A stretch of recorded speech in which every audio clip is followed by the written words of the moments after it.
Dodge Van deal with the clutch fan.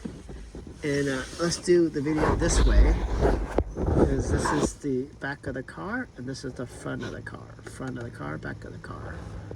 So that is the fan clutch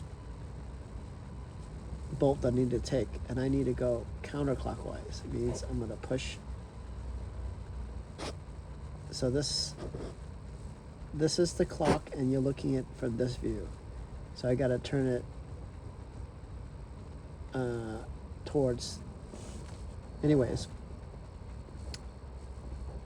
that's the water pump, and there seems to be no way to hold on to that water pump given these tools I got from O'Reilly's. 67063, and then this guy. People have like videos where you can hold on to stuff or put something here. My pulley doesn't have any of that. Haven't figured that out yet. All right. Whisker out.